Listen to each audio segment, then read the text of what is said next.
Bonjour à toutes et à tous, bienvenue pour ce nouveau Good Morning Market, exceptionnellement en ma compagnie, en l'absence d'Antoine.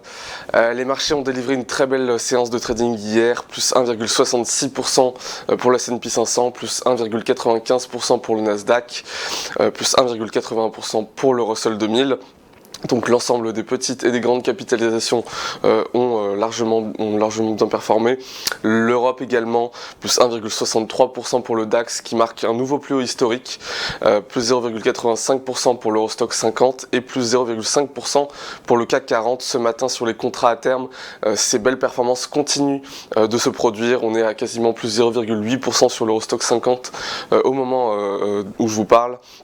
Donc voilà, c'est un marché qui a très largement apprécié les chiffres de l'inflation qui ont été publiés hier à 14h30. Alors ce qui est assez intéressant de constater, c'est qu'en réalité sur la lecture principale des chiffres de l'inflation, donc le CPI, eh bien en fait les publications n'ont pas significativement divergé de ce qui était attendu. En glissement annuel, on était à 2,9% sur la publication contre des attentes, voilà, aligné avec les attentes à 2,9%. C'est une inflation légèrement plus haute que la lecture précédente à 2,7%. Et en glissement mensuel, pareil, 0,4% d'inflation. Contre une attente à 0,4% et un précédent à 0,3%. En fait, ce qui a rassuré les investisseurs, c'est la lecture de l'inflation sous-jacente. Donc en anglais, le core CPI, qui là, a une publication positive en glissement annuel 3,2% contre 3,3% attendu, et donc 3,3% sur la lecture précédente. En glissement mensuel, on est à 0,2% contre 0,3% attendu et 0,3% précédemment. Donc ce sont des publications qui ne sont pas, si on regarde les chiffres tels quels, réellement plus bas que les attentes. C'est généralement lorsqu'il y a une divergence significative entre la publication et les attentes que les marchés réévaluent assez brutalement leur valorisation des différents actifs. Eh bien là, il a suffi de 10 points de baisse, 10 points de base de baisse sur l'inflation sous-jacente pour avoir des valorisations largement revues à la hausse. Et c'est pour une raison assez simple, c'est que la tension principale de la valorisation, c'était les taux. Je vais vous en parler rapidement après la présentation de deux graphiques qui sont assez intéressants sur les perspectives d'inflation. Premièrement, les attentes médianes des consommateurs sur les 5 prochaines années en termes d'inflation. Alors, on est quand même au-dessus de ce qui est actuellement publié à 2,9%. On se situe à 3,3%. Donc on peut voir que au niveau de la consommation, et ça c'est l'université du Michigan qui nous fournit ces chiffres, eh bien les consommateurs voient l'inflation encore augmenter d'à peu près 0,4% sur les 5 prochaines années. Donc ça peut nous indiquer qu'au niveau de la consommation, on risquerait d'avoir des chiffres, notamment sur les ventes au détail aujourd'hui, on va également en parler après, qui risqueraient de ne pas être positifs. Mais si on contrebalance ces chiffres-là avec le point mort d'inflation sur 5 ans qui est publié par la Fed de Saint-Louis. Alors donc le premier graphique que je vous ai présenté, ce sont les attentes des consommateurs. Le point mort d'inflation, ce sont les attentes des traders, des institutionnels et de ceux qui suivent les marchés, des économistes également. Eh bien on se situe à 2,42% et donc en fait on a une divergence de point de vue. Les consommateurs voient l'inflation augmenter, ils sont très pessimistes. En revanche les traders eux, eh bien voient plutôt, je vais vous zoomer un petit peu le graphique pour que ce soit plus clair.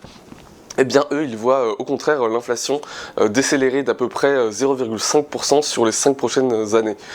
Donc voilà, c'est assez contradictoire, mais si on suit l'avis de ceux qui détiennent entre guillemets le savoir économique, on serait plutôt vers une baisse de l'inflation. Alors, ça ce sont les attentes d'inflation. Ces attentes d'inflation, elles ont largement permis de revoir à la baisse les taux d'intérêt, les taux obligataires particulièrement. On est passé de 4,8% à 4,66% quasiment ce matin, 4,65 plutôt. Alors ces taux, c'est l'un des points de tension principaux du marché, tout simplement parce que la valeur des actifs risqués est ce qui s'appelle actualisé avec un taux d'actualisation qui lui est indexé sur les taux obligataires à 10 ans. Les taux obligataires à 10 ans ont 3 composantes principales. Le niveau des anticipations sur les taux directeurs de la Réserve fédérale. Deuxièmement, le niveau d'endettement du pays de référence, par exemple les États-Unis, c'est le niveau de dette par rapport au PIB. Et troisième élément, et l'un des plus importants, ce sont les attentes d'inflation. Et donc si ces attentes d'inflation décélèrent, les taux décélèrent. Si les taux décélèrent, eh bien la valeur actualisée des actifs est revue à la hausse. Actuellement, on ne ciblerait peut-être plus les 5% de rendement annuel sur les taux à 10 ans aux États-Unis. On situerait peut-être dans un chiffre qui est aux alentours de 4,5%.